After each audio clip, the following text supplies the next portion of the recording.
Hey, I'm Gus. Uh, I'm guessing that this video is going to be on a new channel that I'm starting.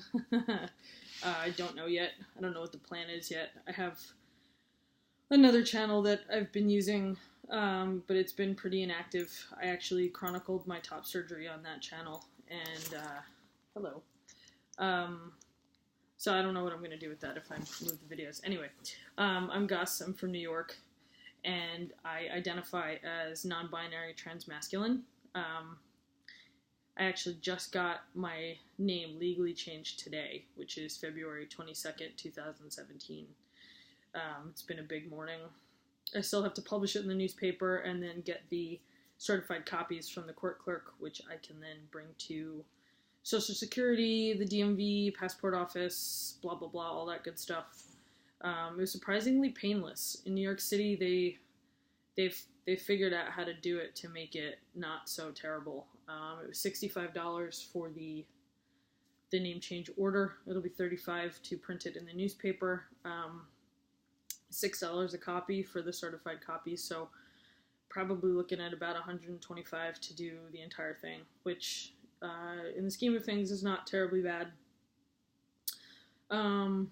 I do feel a lot of privilege in being able to afford it without having to ask the court for I don't remember how they phrased it. I remember thinking that they're economically challenged, for lack of a better way of putting it, constituents. It was kind of a rude way of putting it. It was like the poor person, like poverty plea or something, but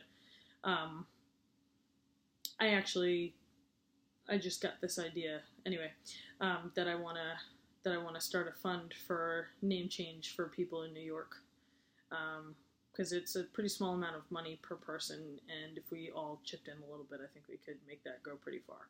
Anyway, topic for another day. I started a what's it called? A blog. Sorry, my words are not here today. This is a terrible day for a video. I'm doing it anyway because I rarely have the house to myself when it's quiet. So I'm doing it.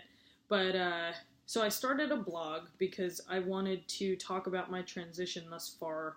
I had top surgery with Dr. Garamoni about 18 months ago. Actually, just over 17. It's like 3 weeks till 18 months or something. And, you know, when you start transitioning, I don't know, okay, so let me preface this by saying that this is my own experience of what it is to be trans and going through a transition. So when I first discovered top surgery, I didn't think that it was something that I could do because I, at the time, didn't identify as trans. I didn't even really know what transgender was. I had met a handful, maybe, of trans people, and I didn't really understand the whole concept, and at that point, I didn't put two and two together that it was potentially a way that I also identified. You know, I came out at 18 as a lesbian, and I just got more and more butch over the years and claimed the butch identity in my early 20s. I had a couple of partners who were, they were femme. It was pretty traditional butch femme dynamic. But you know, being visibly queer was important to me. You know, but there was always a part of me that was a little bit heartbroken. Like, I'm going to have to go through life being a masculine woman with a big chest, and I just hated it. I hated everything about that. I never felt okay in women's spaces, women's only spaces. I always felt like an intruder. Men's only spaces, again, felt like an intruder, but I longed to belong to that boys club. I had a taste of it in high school because I'm a musician, and my band was all dudes, and every Friday and Saturday night we would go over to my singer's house for band practice and invite people over from our school, and it was a constant party. But it was very much like girls on one side, boys on the other, and then me going, where do I fit in? I'm going to hang with the boys because I burp and fart just like they do, and the girls probably would kick me out. So, not literally, I didn't fart in front of anyone. but burping definitely. That is another video for another day, for sure. But you know, my memories of life and growing up were always the feeling of being separated or segregated from the other people that I was with, no matter what their gender was. I didn't quite fit into that category. You know, I was on tour with a bunch of bands. I was in all female bands, and it was as if there was an invisible partition between their femininity and me, or like their, how do I describe this? All girl band, right? You think all girls. Then you see me and you go, wow, that drummer is really butch. And I was cool with that for a while because it was like, yeah, I'm gay. I'm super, super gay. And then I started feeling like I don't have any attachment to a female identity. I just don't have that.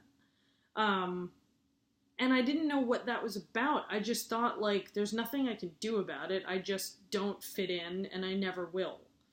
You know, it broke my heart a little bit, because I think the nature of human beings is to want to fit in with our like objects. Not objects, but you know what I'm saying? Like, in like categories. And I think that's part of why gender as a spectrum is such a sexuality as a spectrum are such difficult concepts for people to understand, because we are so pre-programmed at this point to go column A or column B. That's it. There's no gray area. There's no middle ground. You either go this way or that way. And the reason why that is so harmful to so many people is because sometimes there is just no way to fit into column A or B. And that's where I am. That's where I'm finding myself more and more. I'm very much masculine leaning. I identify with the term transmasculine. What that means to me is that I'm as close to male as possible without identifying as male. I identify with masculinity. I don't identify with being male. And that's an important distinction, because masculinity does not equal male, just like femininity does not equal female. In my own gender identity, transmasculine means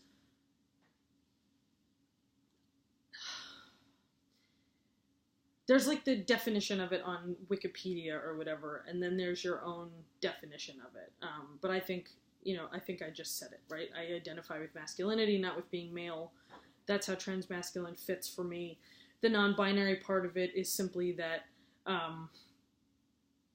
because I don't identify as female or male, being the two polar ends of that spectrum, then the non-binary piece is, I think it's pretty self-explanatory. I'm just going to leave it at that and move on, because this video was not supposed to be about any of that. This is a really long intro, sorry. I actually wanted to talk about my fears about testosterone, because it is really hard to be misgendered constantly. And not even so much verbal misgendering, but an obvious physical misgendering, which I know is happening on a daily basis. I know that I'm read as a masculine woman, not as a trans person. I think I'm read as a butch lesbian, which, butch privilege. I never thought that I would say that was a thing, but it's a thing. And I don't need to be visibly trans. That's not what I'm talking about. Because I think part of being a 20-something-year-old is like proving yourself to the world. Like, you've come into your own. You're finally an adult, and you want everybody to know about that. And you're like, here I am. This is who I am. I don't need to be visibly trans. I don't want to be read as female. So this is like it's a sticky situation. I I never thought about testosterone at first. When I had my top surgery, I thought that that would be the end of my transition, that I would change my name, I would use neutral pronouns, I would have top surgery, I was going to wake up from the operating table, and nobody was ever going to call me ma'am again. Well, let me tell you something, that is not true. I actually have not spoken to a lot of other trans people about whether they've had that experience or not. Part of the dangerously narrow narrative about what it means to be trans is that there's a certain body aesthetic that goes along with that I don't fit because I'm a bigger person. I still have a gut, I thankfully don't have like hips or butt. My pants fall down. But I have a gut, I have a belly. And when I lost the boobs, the belly became very evident. And I actually think that is one of the main components that leads to my misgendering. I don't know, it could be my face. I've done what I can to have a pretty masculine hairstyle. I carry myself with a pretty masculine energy. I wear traditionally masculine clothing, although right now I'm just wearing a hoodie. But the way that I walk through the world is, I would say, definitely in a more masculine fashion. I'm not a man spreader. I don't take up 9 feet of space when all I need is 2. I don't do any of that. But I try not to engage in any kind of toxic masculine behavior. I really do my best not to do that. But anyway, this whole concept of wanting to go on testosterone, I feel like I'm hitting or nearing a breaking point with it, because I feel like I don't even know if losing weight would, I hate this word, like I don't want to cure the misgendering, I just want to stop the misgendering. I don't even know if losing weight would stop the misgendering. I have no idea of knowing that, because, that's a whole separate journey, right? So, I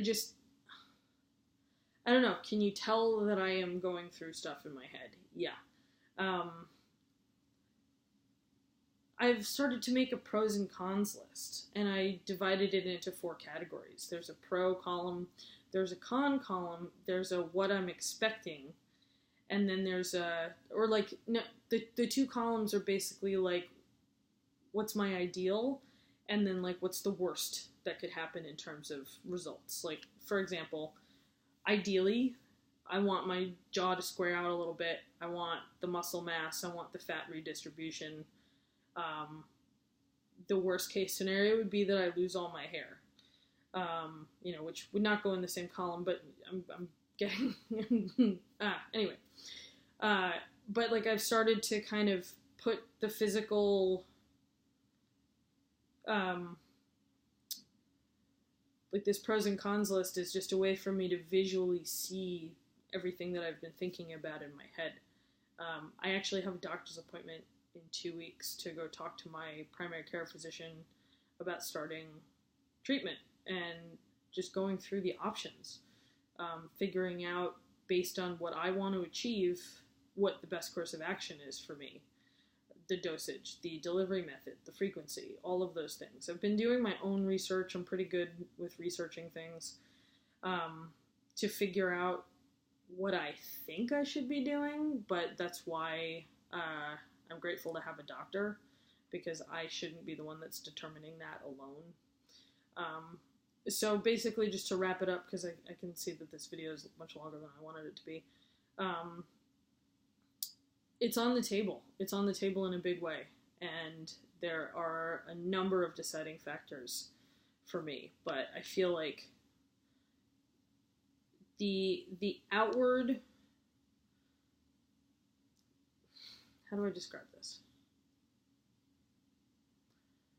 My internal gender identity, the way that I perceive myself is not perceived that way by others.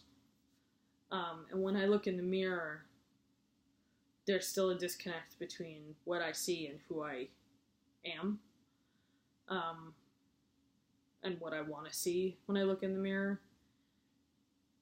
And I don't know how else to get there without testosterone.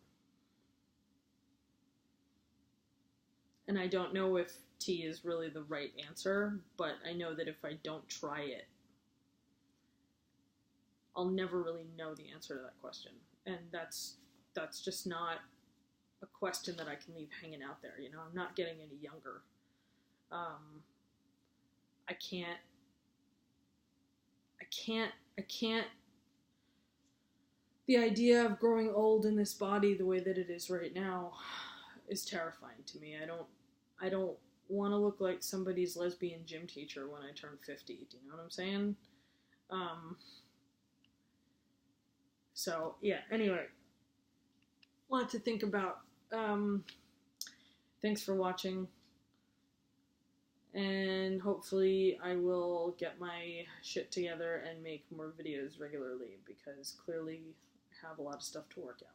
So, again, thanks very much for watching, and I'll see you soon.